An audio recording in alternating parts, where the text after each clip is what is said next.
চা চিনি দুধে টি20 ওয়ার্ল্ড কাপ থেকে পাকিস্तान ওটাই যেটা বুঝলেন আপনি। बाबर, आज के मैच को कैसे समराइज करेंगे और आज की शिकस्त के बाद कैंपेन कहां देख रहे हैं? उम्मीद छोड़ दें या अभी उम्मीद बाकी है? सपना टूटा है तो दिल कभी जलता है, हाथों ला दर्द हुआ कर चलता है, सपना टूटा। কালকে ইউএসএ আর আয়ারল্যান্ডের ম্যাচ ছিল, সেই ম্যাচটা হয়নি, বৃষ্টির জন্য ওয়াশ আউট হয়ে গেছে। বৃষ্টিতে এসে মেরে দিয়েছে পাকিস্তানের। ওটাই मुझे अपने घर जाना है। তো পাকিস্তান সুপার 8 থেকে বেরিয়ে গেছে কাঁদতে কাঁদতে, কেন কি পাকিস্তান পরের ম্যাচটা জিতলো, পাকিস্তানের 4 পয়েন্ট হবে আর ইউএসএ 5 পয়েন্ট নিয়ে কোয়ালিফাই করে গেছে। Welcome back to our channel, আমি তুষার। আমি অর্ঘ্য অ্যান্ড ইউ আর ওয়াচিং এটি ক্রেজি ক্রিকেট।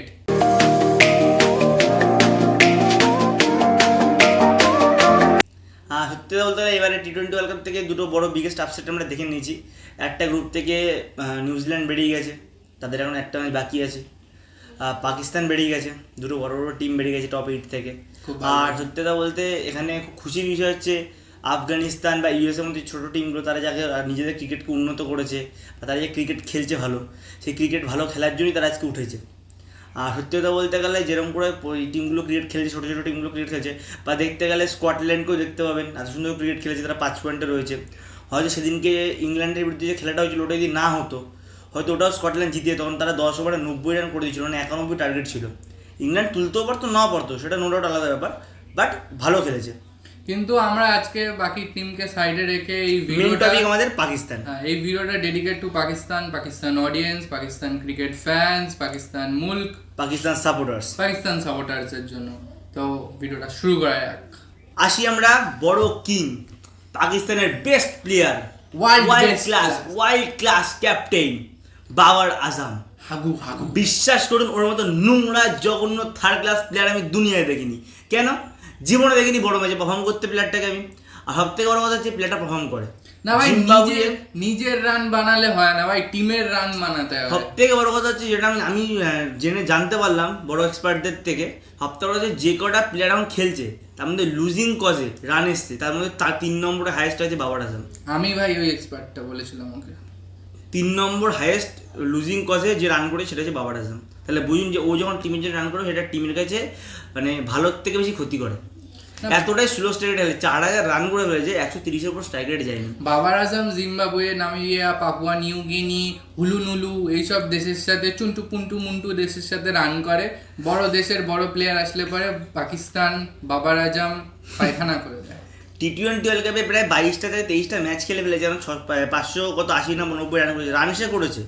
কিন্তু দেখতে গেলে তার অ্যাভারেজও 30-এর নিচে, আর দেখতে গেলে তার স্ট্রাইক রেট 115 না 110-এর। না, বাবর আজম ভাই চেষ্টা করে যে বিরাট কোহলির থেকে কিভাবে রান বেশি করবে, টিমের জন্য না, হ্যাঁ বিরাট কোহলির থেকে রান বেশি করবে। 4000 টি20 রান বিরাট কোহলির সমান না, কিন্তু বিরাট কোহলির স্ট্রাইক রেটটা, বিরাট কোহলির ইনিংস দেখতে হবে। Virat Kohli Australia, England, New Zealand, Pakistan এইসব বড় বড় টিমের বিরুদ্ধে রান করে। Babar Azam Zimbabwe, Bangladesh, Papua New Guinea, তারপর কোথাকার ইউএসএর বিরুদ্ধে তো রান করতে পারিনি মনে হয়। আর ইউএস এর বিরুদ্ধে রান করেছে 109 স্ট্রাইক রেটে, জেতা ম্যাচ হারিয়ে দিয়ে চলে এসছে। রান তাহলে করেছে, কিন্তু হেরে গেছে, সেটা টিম হেরেছে। মানে একটা জিনিস বুঝে যাবেন, মানে ব্যস্তানুপাতিক একটা সম্পর্ক থাকে না, আমরা ছোটো অঙ্কে দেখেছিলাম। বাবর আজম যখন টিমের জন্য রান করে তখন টিম হারবে, এটা হচ্ছে ব্যস্তানুপাতিক সম্পর্ক। বাবর আজম রান মানে পাকিস্তান হার। এরপরে একজন মৌলবীর কাছে আসা যাক, সাদা লিপস্টিক রিজওয়ান দাদা। রিজওয়ান, আমি বুঝি না এই প্লেয়ার দুটোকে ওপেন কী করতে করায় মানুষ। এখন দেখাচ্ছে, আমরা আইপিএলও যেরকম দেখলাম, আমরা যেরকম ওয়ার্ল্ড কাপও দেখেছি, মানুষ নিজের 1 থেকে 6 ওভারের ফায়দা নেওয়ার জন্য একটা হার্ড হিটিং ব্যাটসম্যান উপরে রাখে। পাকিস্তান উপরে রাখে রিজওয়ান, সাথে বাবর আজম। এরা রান তো করে, রান নো ডাউট ভালোই করে, আমি বলবো না রান করে না, কিন্তু এরা যে স্ট্রাইক রেটে রান করে সেটা লাস্টে এসে এদেরকে সেরকম ব্যাটসম্যান নেই সেটাকে এসে মেক আপ দেবে। এরা 10 ওভার 12 ওভার খেলে 70-80 রান করবে, কিন্তু তারপরে 10 ওভারে যে আরো 100 রানের দরকার, সেই 10 ওভার না করবে ভাই। আছে ইফতিকার চাচা, 34 বছর বয়স ভাই, আমার শুনে নিজের হার্ট অ্যাটাক। ওর যদি 34 হয়, আমি এখনো জন্মই নিইনি, পৃথিবীতেই আসিনি। আর এর কথা ছেড়ে দিন, এ তো হ্যাঁ ভাই, বুঝতে পারছেন তো, ইফতিকার চাচার বয়স সবথেকে বড় 34 বছর। সবথেকে বড় হচ্ছে পাকিস্তানের ফাকার জামানের মধ্যে ওপেনার আছে, ফাকার জামান পুরো পাকিস্তান ইউনিট চায় ফাকার জামানকে ওপেন করে, কারণ ও যে স্ট্রাইক রেটে খেলে, হয়তো হ্যাঁ কিছুদিন হয় তাড়াতাড়ি আউট হয়ে, কিছুদিন আউট হয় না, বাট যেদিন ও আউট হবে না, যেদিন ও ফার্স্ট থেকে লাস্ট অব্দি খেলবে, সেদিন পাকিস্তানকে একা ম্যাচ বের করে নিয়ে যাবে। আর বাবারা যেদিন ফার্স্ট থেকে লাস্ট খেলে, সেদিন তার মানে পাকিস্তান ওই দিন হেরে গেছে। আর আরেকটা কথা, ও প্লেয়ারটার কথা আমাকে বলেছে, আমি আগে চিন্তা মনে হয়, স্যাম আইয়ুব বলে 22 বছরের ছেলে, খুব উন্নতি করেছে, পাকিস্তান টিমে গেছে, আমাদেরও 22 বছর, আমরা বসে এই প্লেয়ারটাকে বাচ্চাদের open করে করছি। না। তো 22 বছর অনেকটা গেছে, কিন্তু এই প্লেয়ারটাকে ওপেন করানো উচিত, তাও করায় না। বাট আমার মনে হয় যে এই ওয়ার্ল্ড কাপে টপ 8-এ না যেতে পারা, তার আগেই বেরিয়ে যাওয়া, তো পাকিস্তানের টিমে বড় বড় কিছু চেঞ্জ হতে পারে। হয়তো বাবার আজমের ক্যাপ্টেন্সি থাকবে না, থাকবে না, হাফতরা তো হয়তো ওপেনার চেঞ্জ হতে পারে, হয়তো বাবার আজমই থাকবে না। হয়তো ওই টিমটাতে হয়তো এক জিনিস ফিক্স থাকবে, দুই 4টে পেসার আছে, হ্যাঁ, ওই 4টে পেসার খুবই কোয়ালিটি পেসার। আমার মনে হয় পুরো ওয়ার্ল্ড ক্রিকেটে খুব কম টিমের কাছে ওরকম পেসার অ্যাটাক আছে, ওদের পেসার অ্যাটাক সত্যিই খুব ভালো, কিন্তু ওদের ব্যাটিং যে লেভেলের ধলতা, আর যেরকম বাজে ওপেনিং, ওরকম বাজে ওপেনিং আর বাজে ব্যাটিং লাইন আপ কোনো টিমের কাছে নেই। আই থিঙ্ক ব্যাটিং বা ওপেনিং এর থেকে আই থিঙ্ক মাইন্ড সেটআপটা খুব জরুরি, খুব বাজে মাইন্ড সেটআপ পাকিস্তানের টি-20 ব্যাটসম্যান। ক্রিকেটে ফেলে ডিফেন্সিভ মাইন্ড সেট হবে, মানে টেস্ট ক্রিকেটের মতো, আর টেস্ট ক্রিকেটে কিন্তু হেঁকে দেয়, তখন তো রেড বলে খেলতে পারে না। খুব বাজে অবস্থা। বাট এইসব কারণেই পাকিস্তানের জন্য ভিডিও বানানো, আর আরেকটা কারণ আছে পাকিস্তানের জন্য ভিডিও বানানো, কারণ পাকিস্তানের জন্য ভিডিও বানালে ভিউজ আসে। আমাদের ফার্স্ট 1.1K যে ভিডিওটা গেছে, সেটা ইন্ডিয়া পাকিস্তানে গেছে, আমরা জানি আপনারা ভালোবাসলে এই ভিডিওটাও সেরকম যাবে, তো আমরা এরকম ভিডিও আবার আনবো আপনাদের কাছে। হ্যাঁ, আর সত্যি কথা বলতে গেলে পাকিস্তানের যে আমার মেন জিনিসটা মনে হয় যে পাকিস্তানের চেঞ্জ করা উচিত, পাকিস্তানের পুরো টোটালি ম্যানেজমেন্ট চেঞ্জ করা উচিত, পাকিস্তানের টিমের প্লেয়ার চেঞ্জ করা উচিত। এই টি-20 ওয়ার্ল্ড কাপের পরে আজম খানের মতো প্লেয়ার অন্তত ওরকম না ফিটনেস না ভাই, আজম খান চাই, আজম খান একা 5 জনকে বগলের তলায় চাপা দিয়ে দিতে পারে।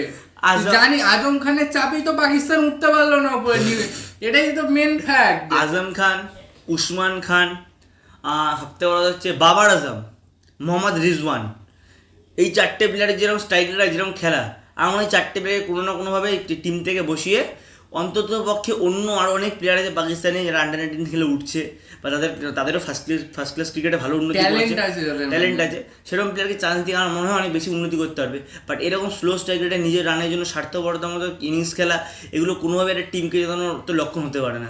আর বিশেষ করে যদি ক্যাপ্টেন যদি নিজের রানের জন্য খেলে, তাহলে কোনোদিনই সম্ভব না যে টিম কখনো নিজের জন্য খেলবে। টিমও বলবে আমি রান করবো, আমাকে আগে ব্যাটে পাঠাও, আমি উইকেট নেবো, আমাকে এখন বল দাও, কোনো টিম গেম হবে না। আর আমরা জানি ক্রিকেট হচ্ছে টোটালি একটা টিম গেম। ভাই গ্যারি কাস্টেন ওখানে এসে বলছে ভাই আমি কোন টিমে চলে এসেছি ভাই। সবথেকে বড় কথা, গ্যারি কাস্টেনকে বলা হচ্ছে ইফতিকার আহমেদ নাকি লাস্ট 3 ওভারের ব্যাটসম্যান, আর এদিকে সবাই বলে ইফতিকার নাকি ওদের হার্ড হিটিং ব্যাটসম্যান, আর ওদেরকে নাকি 3 ওভারের ব্যাটিং দেবে ইফতিকার আহমেদ, তার বেশি নাকি ব্যাটিং করতে পারে না। আর এর থেকে মহেন্দ্র সিং ধোনি এখন আইপিএল খেলছে, ও ভালো, লাস্ট 2 ওভার আছে, 2-3টে 6 তো মারে, অন্তত ধোনি ফ্যানরা খুশি হলে 8 করে লাইক এক্সট্রা দেবেন। না ভাই, ইফতিকার চাচাকে শিলাজিৎ দেওয়া দরকার, কেন যে শিলাজিৎ দিলে ইফতিকার তাই চাচা জোর আসবে, আর কোথায় জোর আসবে সেটা আমি বলতে চাই না। ঠিক আছে, আপনারা বুঝে নেবেন, আমরা ফার্স্টেই বলে দিয়েছিলাম চা চিনি দুধে পাকিস্তান টি-20 ওয়ার্ল্ড কাপ থেকে যেটা আপনারা ভেবেছেন ওটাই। আর সবথেকে বলা যাচ্ছে পাকিস্তানের প্রত্যেক সমর্থককে একটা কথা বলার, আপনারা যে প্রত্যেক কথাতে বলেন না ইন্ডিয়া চিটিং করে, তো ইন্ডিয়ার যেরকম টাকা আছে, ইন্ডিয়া চাইলে লাস্ট 11 বছরের ওয়ার্ল্ড কাপে যে কটা ওয়ার্ল্ড কাপ হয়েছে তাদের 7-8টা ওয়ার্ল্ড কাপ তারা নিজেরা পকেটে রাখতে পারতো। তারা টাকা দিয়ে খেলে না, তারা নিজেরা অল টাইম প্রত্যেক সময় দেখবেন ইন্ডিয়া যেরকম ক্রিকেট খেলে, ওয়ার্ল্ড কাপ পাক না পাক, তারা প্রত্যেকের ফেভারিটসে থাকে, ফার্স্ট ফেভারিটস ইন্ডিয়ায় থাকে। বাট হ্যাঁ, তারা কোনো না কোনো ব্যাড লাগে হেরে যায়, আমাদের কপালটা পোড়া, তাদের কপালটা সত্যি করে, সাথে আমাদের কপালটা কারণ আমরা প্রত্যেকবার আশা করে বসে থাকি, আমরা এবছর আশা করেছি যে ইন্ডিয়া ওয়ার্ল্ড কাপ পাবে টি-20, কিন্তু আমরা কিন্তু কুদরাত কা নিজামের উপর বসে থাকি যদি না। ইন্ডিয়া টিম এবছর টি-20 ওয়ার্ল্ড কাপ না পায়, আমরা সামনে বছর আবার ইন্ডিয়া টিমকে সাপোর্ট করবো চ্যাম্পিয়ন্স ট্রফির জন্য, যাতে পাকিস্তানি কি তাদেরকে হারিয়ে আসতে পারে, সেই নিয়ে ওটার কোনো চিন্তা নেই। কিন্তু কথা হচ্ছে পাকিস্তান টিমটা যেরকমভাবে চলছে এরকমভাবে চলতে পারে না, এদের নিজেদের অনেক কিছু ডিসিশন নিতে হবে, অনেক ভালো ভালো কোচ ইয়ে করতে হবে। এদের যে মর্নি মার্কের মধ্যে ওটা বোলিং করছিল, আর মর্নি মার্কে ছেড়ে দিচ্ছে 1 বছর কোচিং না করি, এর থেকে না ভাই মর্নি মার্কেলকে ছাড়েনি, মর্নি মার্কেল ছেড়ে দিয়েছে, বলছে হাত বলে এই টিমে কোচিং করবো না। আসলে গাধা ঘোড়া বিক্রি করে দেশ চালায়, তো মর্নি মার্কেল অনেক টাকা নেয়, হয়তো দিতে পারছে না, মর্নি মার্কেলকে টাকা দেয়, মর্নি মার্কেল ধর করবো না কোচিং, তোরা দেখে না তোদেরটা। সত্যি একটা কথা বলতে গেলে যেটাই হোক, ভিডিওর একটা লাস্টে কথা বলছে পাকিস্তান বেরিয়ে গেছে সুপার 8 থেকে। খুব মজা পেয়েছি আমি ভাই। নিউজিল্যান্ডও বেরিয়ে গেছে সুপার খুব 8 কষ্ট থেকে। পেয়েছি আমি ভাই। না আমি এটা তো মজা পেয়েছি, কারণ নিউজিল্যান্ড আমাদের বাধা দিয়েছে প্রত্যেকবার সেমিফাইনালে, আমি এটা তো হ্যাপি। হ্যাঁ, কেন উইলিয়ামসনের যে দুঃখ ঠিকই লাগে, খুব বাট কষ্ট। কোনো না কোনো জায়গা থেকে আমি এটা প্রপার ইন্ডিয়ান ফ্যান্স, আমি আমার ইন্ডিয়ার টিমকে আগে প্রেফার করবো, ইন্ডিয়ার টিমকে আগে হ্যাঁ, তো কারোর জন্য কোনো কষ্ট নেই। নেই ভাই কষ্ট। আর হ্যাঁ, একটা টিমের জন্য আমার একটু কষ্ট আছে, যদি আমি ইন্ডিয়া টিমের পরে কোনো টিমকে বলে রাখি, তো আফগানিস্তান টিম যেভাবে নিজেকে আস্তে আস্তে তুলছে, যেভাবে তুলে ধরেছে ওয়ার্ল্ডের সামনে, তো কোনো না কোনো জায়গায় আমি ডিজার্ভ করতে চাই যে আফগানিস্তান এবার সেমিফাইনালে উঠুক, কোনো না কোনো হয় সুপার 8 থেকে সেমিফাইনালে তারা উঠুক। না আমিও চাই আফগানিস্তান উঠুক, তার সাথে আরেকটা টিম চাই যে আমি উঠুক, সেটা হলো যে ওয়েস্ট ইন্ডিজ। কেন কি যখন ওয়ার্ল্ড কাপ হয়েছিল, মানে 2023-এ যে ওয়ার্ল্ড কাপ হয়েছিল, ওয়েস্ট ইন্ডিজ টিম বার হয়ে গেছিল। মানে দুবারের champion West Indies team ODI world কাপে সেখানে বার হয়ে গেছে, তো আমি চাই এখানে একটা ভালো কামব্যাক। দুবার ওডিআই ওয়ার্ল্ড কাপ চ্যাম্পিয়ন, দুবার টি20 ওয়ার্ল্ড কাপ চ্যাম্পিয়ন, টিকটিকও টিকটিক আর করলো সত্যি তারা কথা। যখন থাকে না, আর আমরা জানি ওয়েস্ট ইন্ডিজ টিম যথেষ্ট ভালো একটা টিম, বাট তারা তাদের ব্যাড লাকের জন্য এবার ওডিআই ওয়ার্ল্ড কাপ থেকে বেরিয়ে গেছিলো। তো এবার তারা ভালো ক্রিকেট খেলছে, এখন তো একটা ম্যাচও তারা হারেনি, তারাও হারেনি, আফগানিস্তান হারেনি। তো আশা করি ওই গ্রুপটাতে খুবই মজা হবে লাস্ট ম্যাচটা দেখতে গিয়ে, যে কে টেবিল টপে ফিনিশ করবে, কে 4টে জিতবে, কে 3টে জিতবে। অলরেডি দুজনে 3-3 রয়েছে লাস্ট খেলা তাদের মধ্যে, তো টেবিল টপার কীভাবে দেখা যাবে। অ্যাট লাস্ট কথাটা একটা ছোট্ট কথা বলে আমি শেষ করতে চাই, সেটা হলো যে বাবার আজম ঘন্টাকে ওয়ার্ল্ড ক্লাস পাকিস্তানকে পায়খানা বুঝে যাবেন ওটা। হ্যাঁ, আমি ওটাই বলতে চাইছি। বাবার আজম সব থেকে নোংরা ঘাটিয়া ক্লাস টি20 ব্যাটসম্যান, পাকিস্তানের টিভি সব ভেঙে দাও থেকে বড় টি20 বাজে ব্যাটসম্যান আমি দুনিয়া দূরে দেখিনি। সবাই যেখানে যায় ভালো স্ট্রাইকারটা রান করো, বাবার আজম সঙ্গে যায়, তোরা সবাই সাইড দিয়ে রান কর, আমি আমার রানটা ধরে করি। বিরাট কোহলি রানের উপরে যাবো, 4000 বিরাট কোহলি রানের উপরে যাবো, বাট আমার স্ট্রাইক রেট দেখতে হবে না। আরে পারলে বিরাট কোহলি রানের সাথে বিরাট কোহলি স্ট্রাইক রেটটাকে ছাড়িয়ে দেখা, তারপরে আমার মতো ঘন্টাকার এইটা তো ঠিক আছে, কিন্তু বিরাট কোহলি যে ইম্পর্টেন্ট রান করেছে সেই জায়গা তো করতে হয়। ঠিক আছে, এর থেকে বেশি আমি কিছু বলতে চাই না, কারণ এর থেকে বেশি বললে ভিডিওটা অনেক লম্বা হয়ে যাবে। আমরা চাইলে তো সারাদিন বলতে পারি, কিন্তু চাইলে তো মানে কি বলবো, খুব অবস্থা খারাপ হয়ে গেছে। মুছে নে ভাই, মুছে নে।